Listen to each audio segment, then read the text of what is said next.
Coucou les coquinous. Mon père me disait toujours qu'il fallait pas confondre trou du cul et pastille de menthe. Parce que même si les deux se sucent, bah t'as pas la même haleine à la fin. Vous voyez, c'est une histoire de goût, en fait, finalement. Et bah, c'est précisément ce dont on va parler aujourd'hui. Pas de trou du cul, hein, mais de goût. Puisque on va essayer de comprendre pourquoi certains estiment que ce que d'autres estiment comme un récit culte, en l'occurrence le Killing Joke, eh ben, elle est plein de vide ou au contraire magnifique, etc. Hein, on va essayer de comprendre un petit peu tout ça. Allez, générique.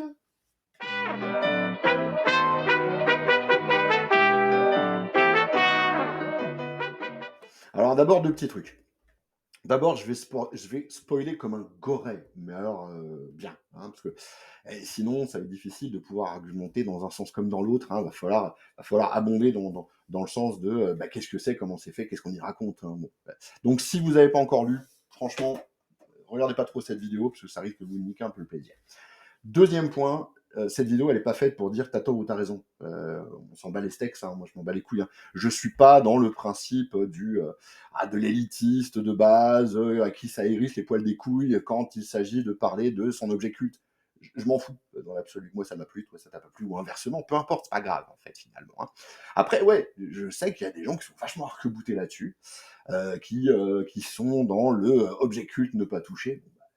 C'est leur choix aussi, après tout, hein, ils font ce qu'ils veulent. Hein, je juge pas. C'est juste pas mon cas. Voilà, c'est juste simplement ça. Donc, si vous attendez à une vidéo où je vais dire tu as tort et j'ai raison, non, hein, je suis pas vidéaste, cinéaste, spécialisé dans le cinéma. C'est pas mon rôle. Puis je m'en bats les couilles. En fait, en vérité, c'est pas l'objectif du tout.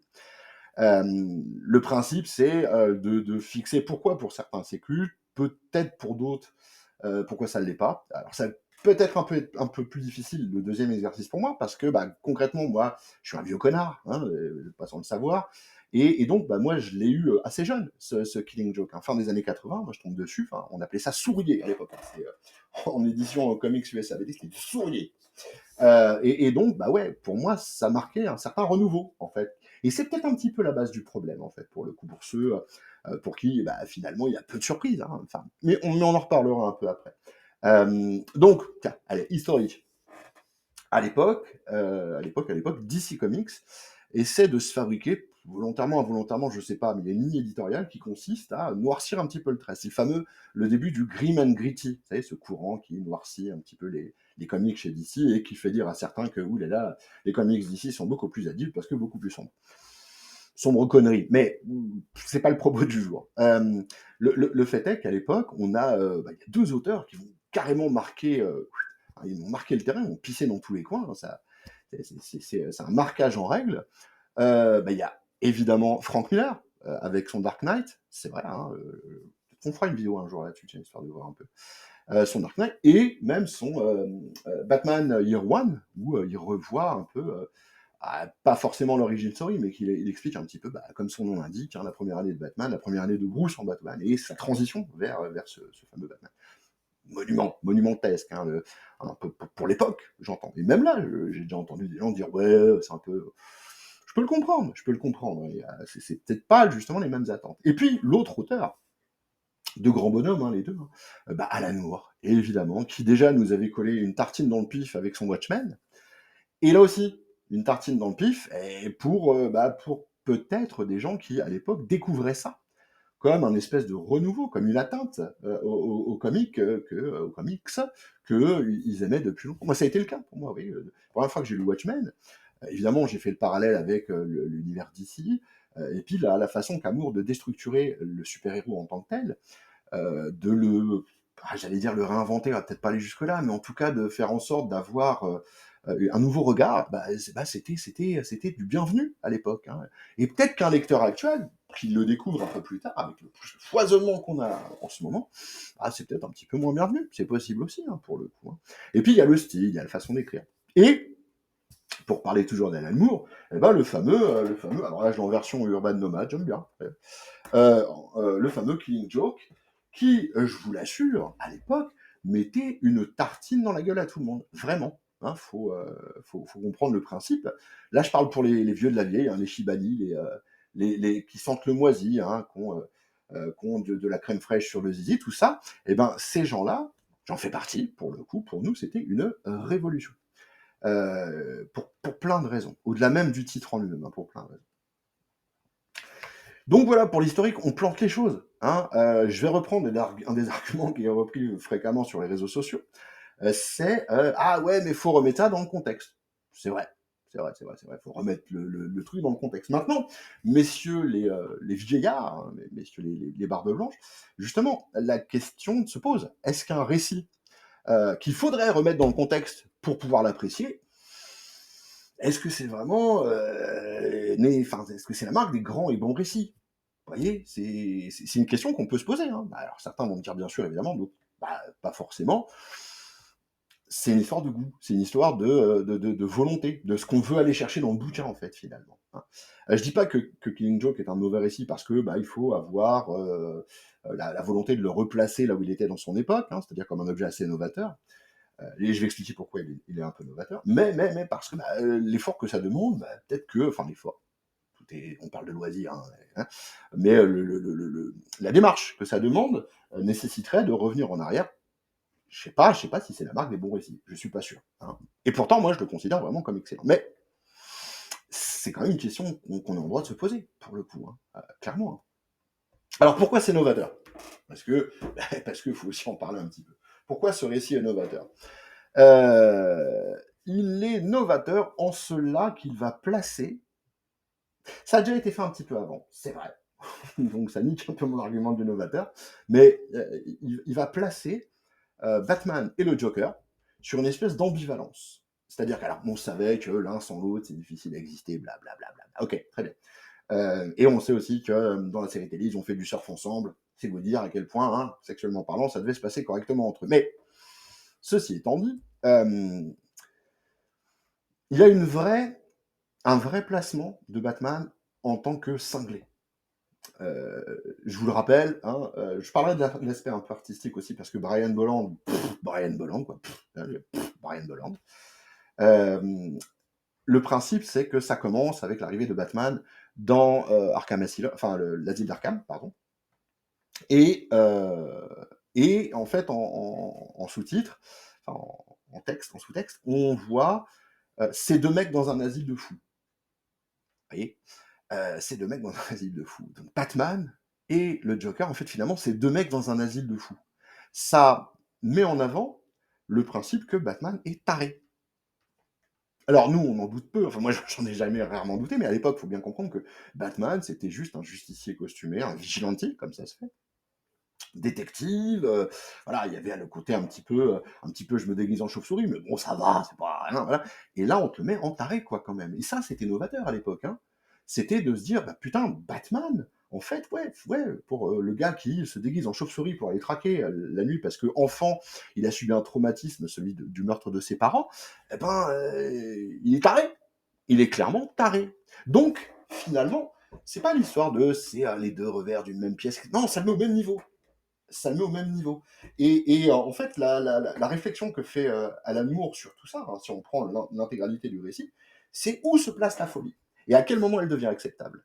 Et c'est là que c'est vraiment intéressant. Et puis, au-delà de ça, il y a aussi, alors, je sais que l'histoire de l'origin story, même Brian Bolland, il n'était pas chaud. Hein, pour le coup. Pourtant, Brian Bolland, c'est lui qui a demandé à Moore, tiens, si on bossait ensemble, ce serait cool, etc., etc. Ils avaient un projet de Batman Judge Dredd à l'époque, c'est tombé à l'eau en fait. Hein, puis Bolland s'est fait il est un petit peu plus insistant auprès d'Alan Moore. Puis il a dit allez vas-y fais pas ta pute tout ça et hop ils ont écrit ça ensemble. Ce qui explique aussi peut-être que Alan Moore il considère même à l'heure actuelle que Killing Joke c'est pas non plus son récit de ouf. Vous voyez. D'ailleurs tiens parle dans la gueule à ceux qui considèrent que c'est culte. Même l'auteur voilà il trouve pas ça foufou. Mais bon encore une fois c'est une histoire de goût. Vous voyez. En plus c'est Alan Moore donc bon, le gars, il se torche avec à peu près tout ce qu'il peut se trouver. Bon. Je reviens sur ce que je disais. Donc, Bolland demande et Alan Moore va lui accorder ça. Et en fait, Alan Moore va partir sur une espèce d'origine story qu'on n'est pas. Est-ce que c'est vraiment une origin story? Est-ce que c'est pas une histoire que le Joker se raconte? Hein, il le dit d'ailleurs à un moment dans le bouquin, qu'il a tellement d'histoires, il ne sait plus de laquelle est la bonne, en vérité. Mais on part sur une origin story qui est qui est pas sans similitude avec, avec l'origin story de Bruce Wayne, enfin de Batman, en fait, hein, finalement. Puisque lui aussi, c'est la perte d'un être cher, d'être cher au pluriel, hein, puisque sa femme est enceinte, donc il y a le bébé, etc. C'est la perte de ces deux êtres chers qui vont finalement aboutir aux événements qui vont faire de lui le Joker. Hein. Donc il y a une similitude, hein, il y a une histoire de perte.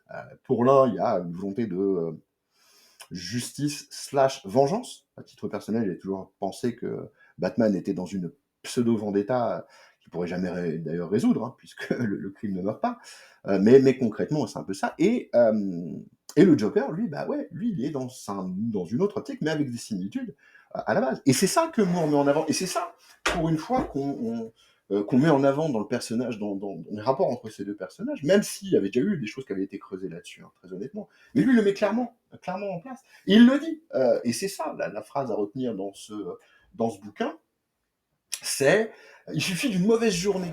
Il suffit d'une mauvaise journée pour que tout bascule finalement, pour que la personne la plus équilibrée, la plus sensée de la Terre. Et c'est ce qu'il essaye d'ailleurs de démontrer, hein, avec la torture de Batman, avec, pas de Batman du tout, avec la torture de Gordon, avec ce qu'il fait à Barbara Gordon, etc. C'est un peu le concept, quoi. Et croyez-moi, pour ceux qui n'ont pas vécu cette époque, hein, pour nous qui avons vécu ça, c'était une tarte dans le pif, littéralement. Hein. Là, on se prenait une patte d'alligator femelle et on se tapait les burnes avec, on se dit, waouh, c'est magnifique. Hein, c'était orgasmique, très honnêtement. Et sur un récit très court en plus, hein, 46 pages, hein, c'est pas énorme hein, pour le coup. Hein.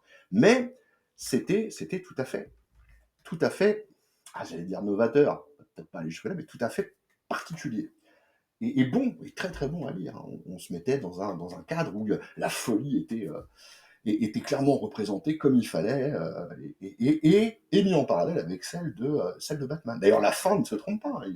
La fin finit par la même blague que celle du début, en fait, en la complétant. Et ce que fait Batman, la réaction que va avoir Batman, c'est rire. Et on ne sait pas s'il est entre le rire et le sadisme sur les dernières images. C'était juste, waouh, on s'en prenait plein la gueule. Mais, pour autant, oui, non, mais, vous savez qu'en rhétorique, quand on dit mais, ça veut dire que tout le reste avant, c'est de la merde. 10 minutes à dire de la merde, non. Euh, mais je peux comprendre que à l'heure où on a des récits assez emblématiques aussi hein, de Batman, hein, je pense, on me cite souvent la cour des hiboux, par exemple, des choses comme ça, hein, quand Snyder est passé dessus, et même d'autres, hein, Jimmy avec le Hush, etc.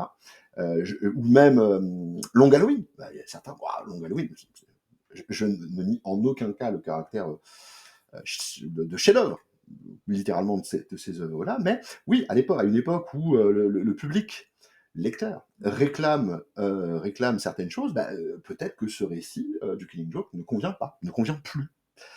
Euh, Notamment dans sa dynamique. Je m'explique. C'est un récit des années 80. C'est-à-dire que on est dans un récit de détective, une histoire un petit peu d'enquête, mais pas tant que ça en vérité, on creuse les personnages, on essaye d'aller au, enfin, Moore essaye d'aller au fond du personnage du Joker d'abord et avant tout, hein, plutôt que de Batman, même si ils tressent des liens entre eux. Et pour autant, voilà, on peut pas dire que en termes d'action, ce soit foufou. Hein, c'est pas le machin qui pète. Si on compare ça avec un récit presque purement détective comme Long Halloween, ou encore un petit peu plus à la sauce action comme peut l'être La Cour des Hiboux, qui est d'ailleurs en termes de manipulation psychologique est vraiment très très bon. Il n'y a rien à dire là-dessus. On n'a pas la même chose.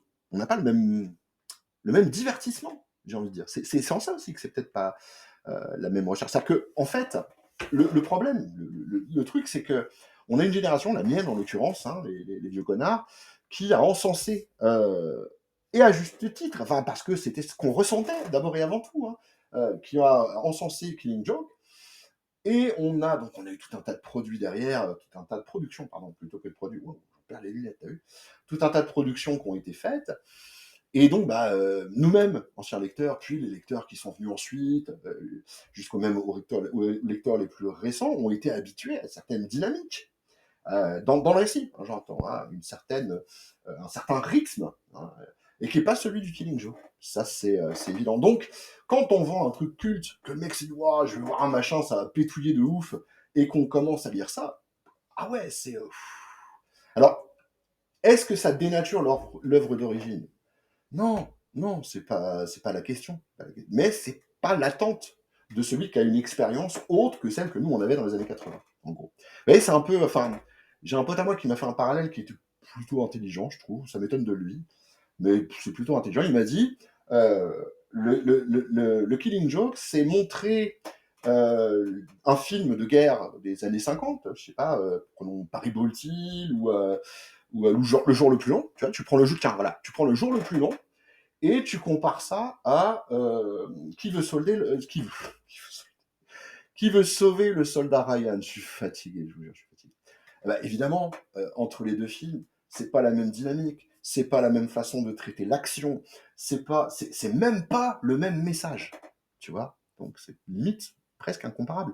Mais le mec qui a été biberonné au soldat Ryan, au Band of Brothers, ce genre de choses-là, s'il revient un petit peu en arrière, on lui a vendu le jour le plus long comme ouh, eh ben, il a trouvé ça un petit peu longuet. Hein, faut pas se leurrer parce que c'est le cinéma d'époque. Et pourtant, à l'époque, mais ça pétouillait sa race. C'était à s'en taper le cul par terre en se pissant dessus. C'était magnifique. Alors à mon goût, ça l'est toujours, mais faut un autre regard, c'est tout. C'est même pas une histoire de culture. J'ai entendu un mec, enfin j'ai lu un gars qui disait, ouais, c'est juste que les gens qui n'ont pas apprécié The Killing Joke, c'est qu'ils n'ont pas la culture pour. Pas besoin d'avoir quelque culture que ce soit pour prendre une BD et le lire. Oui, si tu as un certain savoir, tu vas repérer des petits trucs à droite, à gauche. Hein, tu vas te dire, ah ouais, c'est ça, ça, oh tiens, ça c'est le clin d'œil, ah ça c'est le. C'est vrai, mais on ne doit pas avoir besoin de ça pour apprécier une œuvre, tu vois. On ne doit pas se dire, ah bah tiens, il faut que j'ai lu 300 ans de continuité avant de pouvoir me dire, ah ouais, c'était bien, sinon j'estime que c'est de la merde. Ben non, c'est pas, c'est du divertissement. Soit tu te divertis, soit tu te divertis pas. C'est un ressenti, tu vois. Donc moi, je peux comprendre que qu'un lecteur qui a pris le train en marche il y a quelques années de ça, hein, notez bien que je ne dis pas le jeune lecteur, je trouve ça extrêmement péjoratif, ni le lecteur néophyte. Euh, ouais, non, on s'en bat les couilles de l'expérience en divertissement des gens. C'est leur ressenti qui compte. C'est j'aime pas, quoi, tu vois. Peut-être même que le mec, dans quelques années, il se dira, bah finalement, ça j'aime bien, ou ça j'aime plus. Moi, ça m'est arrivé à des dizaines de reprises. Il y a des trucs, je me dis, ouais, ça va être cool, ça va être génial. J'ouvre le truc, je fais, ah bah, non, ça me convient plus. C'est pas grave. C'est pas grave. Il n'y a pas de polémique à avoir là-dessus. Il n'y a pas de jugement de valeur, même, parce que bah, c'est souvent ce sur quoi on tombe. Donc, concrètement, ouais, je peux comprendre.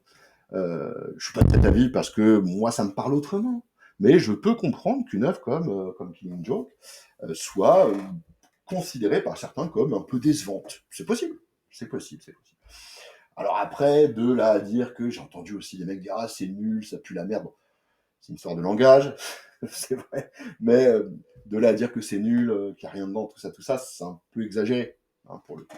Et d'ailleurs, tiens, puisqu'on en a parlé de ça, je vais vous expliquer, enfin, je vais vous donner mon avis. Je vous explique rien du tout, j'ai pas la prétention d'expliquer quoi que ce soit, qui que ce soit. Mon avis. Mon avis, pourquoi cette œuvre, elle est remarquable sur bien des points. Notamment d'un point de vue graphique. Dans la scénario, c'est très très bien. Ah, on sent que Moore, il a fait ce qu'il devait faire, on va dire, mais sans être super inspiré comme il a pu être sur plein d'autres choses, faut être honnête.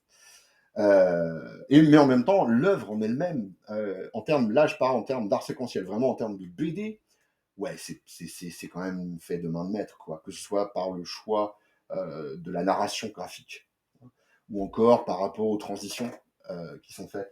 Euh, Prenons un exemple. Et ça, Moore va le. Alors, il faut savoir que Moore, il est vachement dirigiste hein, quand il a avec lui des artistes. Bon, certains en conviennent parfaitement, d'autres pas. Et on commence sur les 2 pages. Vous voyez.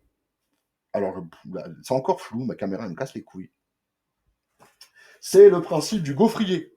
Vous voyez, un gaufrier, vraiment les 9 cases. Hein, très, très emblématique de ce qu'il a pu faire d'ailleurs, ce qu'il a pu demander à Gibbon sur le Watchmen, sur les Watchmen. Euh, Pourquoi Pourquoi artistiquement faire des choses comme ça? Parce que c'est super séquencé. Vous savez, c'est comme des plans cut qu'on va faire au cinéma, c'est tac, tac, tac. C'est passer d'une image à l'autre en prenant à chaque fois une amorce de la précédente pour aller vers la suivante. Vous voyez, on a la flaque d'eau avec les gouttes, puis le portail avec les gouttes, puis la voiture avec la flaque, puis la voiture toute seule, puis avec le portail, puis le portail et Batman, puis Batman qui font. Vous voyez, c'est du tac, tac, tac. C'est une rythmie particulière, en fait, hein, et qui produit pas mal de choses plutôt sympathiques, en fait, hein, quand on va. Et bon, après, dès la deuxième page, évidemment, hein, il va jouer sur d'autres choses. Hein. Il va jouer sur, bon, là, on est encore sur un gaufrier sur cette page-là, mais la rencontre Batman-Joker avec le ray lumineux et le sous-texte, hein, c'est la première partie, avec le ray lumineux qui cache le visage du Joker, qui laisse Batman de dos, c'est l'emblématique des deux antagonistes dont on ne connaît pas réellement l'identité, en vérité, hein, en tant que tel, et qui est leur première rencontre, leur première confrontation, hein, pour le. On notera aussi que dans l'œuvre originale, alors la colorisation, elle n'était pas faite par Brian Bolland, elle était faite par, je ne me rappelle plus du nom du gars, j'ai honte. Enfin, peu importe, c'est Harris, je crois, il me semble. Hein. Quelque chose de. Ouais, ça doit être ça, je sais plus. Bon, bref, peu importe. Non, je dis des conneries. C'est John Higgins. John Higgins, je viens de le lire dans le bordel. Harris, nom de pain de mine et tout. Non, c'est pas possible. Et c'était déjà plutôt intéressant à l'époque. Hein. Je vous rappelle qu'il n'y avait pas encore de logiciel, etc. Le type avait colorisé de façon très, très, très marquée. Là, dans la version que j'ai, c'est peut-être l'intérêt aussi du Nomade, c'est que c'est une recolorisation par Brian Bolland à sa demande, lui-même, hein, pour le coup. Et justement, il va jouer sur plusieurs tableaux, ces flashbacks. Alors, c'est un peu cousu de fil blanc, mais ces flashbacks sont en noir et blanc, hein, à de très rares exceptions. J'ai vu ça tout à l'heure, où il va mettre des touches de rouge, par exemple, quand sur des sujets qui sont, enfin sur des éléments de décor qui sont pas forcément très, enfin comme ça très logique, ça paraît complètement dingue. Vous voyez, j'ai notamment, alors que je vous dise pas de conneries, je cherche la page, hein, j'ai rien préparé, c'est honteux. Ce mec-là, voilà. Vous voyez, par exemple, ici, là, dans cette double page, les seules choses qui apparaissent en couleur, c'est le casque de Red Hood qui va être obligé de mettre pour faire le casque, et les crevettes. Et le truc qui est comme ça un petit peu insensé, mais voilà, ça marque un aspect original en termes graphiques qui sont assez particuliers. Et justement, dans le principe des transitions qu'il y a entre scènes, parce que là on peut véritablement parler de scènes de l'une à l'autre, c'est génial ce que fait Brian Bolland sous la direction de Moore, c'est que la dernière vignette d'une scène, hein, au sens où on peut, une scène vraiment une scène propre, très cinématographique en fait, la dernière case d'une scène ramène à la case suivante. Alors, vous voyez par exemple, là on a le Joker qui se penche après avoir shooté Barbara Gordon sur Barbara Gordon, et la page d'après, donc c'est dans le flashback, eh ben on voit le même personnage avec la même posture, mais dans un autre contexte. Donc ça, c'est truffé en fait. Hein. Donc artistiquement parlant, vous voyez là par exemple, on a Barbara Gordon qui tient le costume de Batman, et l'image d'après, c'est des nains maléfiques qui sont en train d'ouvrir la chemise de Gordon le père. Il y a un lien entre les deux, c'est qu'est-ce qu'ils font à mon papa, et paf, t'as cette image-là. Oui, donc d'un point de vue narratif, d'un point de vue artistique, c'est super bien pensé. C'est vraiment super bien pensé. Au-delà du récit en lui-même, dont je peux entendre hein, que pour certains il est convenu, etc. Au-delà du récit en lui-même, bah il y a ces petites phases de transition qui me font dire à moi que artistiquement parlant, bah, c'est ma cam quoi. C'est peut-être pas celle d'un autre. Euh, ouais, je suis pas super fan des énormes splash pages avec du bam, du paf, du truc qui pète. Quoi, des fois ça peut être joli, tu me diras, mais je sais pas. Quand ça sert le récit, c'est joli. Quand c'est juste pour dire regardez à quel point mon zizi est beau et coloré, moi j'aime pas trop. Mais je peux comprendre, et dans l'absolu pourquoi pas, hein, que pour certaines personnes, se dire tourner une page et puis faire waouh, dis donc, je m'en prends plein les yeux, mais c'est magnifique et c'est beau. Et bah, ouais, ça marche aussi. C'est du plaisir, c'est de l'artistique. Donc personne n'a jugé personne sur ces... Tu sais, c'est comme dire, ah putain, moi j'aime pas la blanquette de veau. Oh, ah bah t'as tort. Hein? T'es con quoi, j'aime pas, c'est pas grave. Voilà, c'est comme ça. Donc, c'est sûr que pour le coup, euh, l'ancien lecteur que je suis est complètement contenté par ce récit très court, mais qui est synthétique et qui est à mon goût ultra efficace.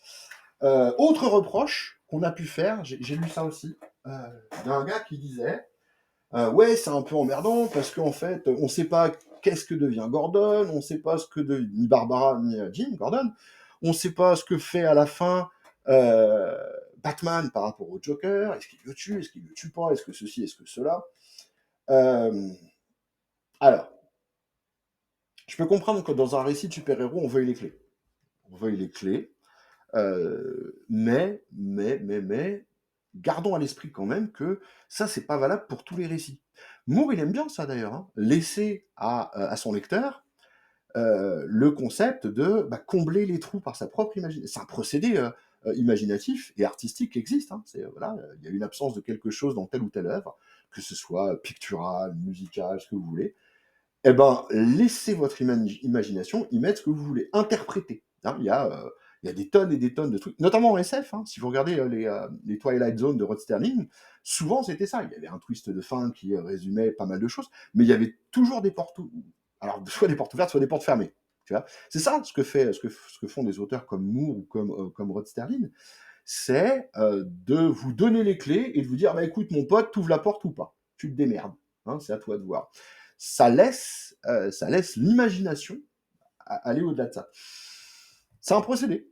Il peut être déstabilisant à une époque où effectivement il y a pas mal de récits qui ont tendance à vous prendre tous les arguments, vous les donner, vous les étaler pour une bonne compréhension des trucs. Ça aussi, hein, ça peut nous contenter hein, de comprendre ce que vraiment l'auteur a envie de nous dire. Mais la démarche inverse, celle qui consiste à dire que l'auteur a choisi précisément de ne pas tout vous dire, eh ben, elle est aussi louable. À titre personnel, limite, je préfère.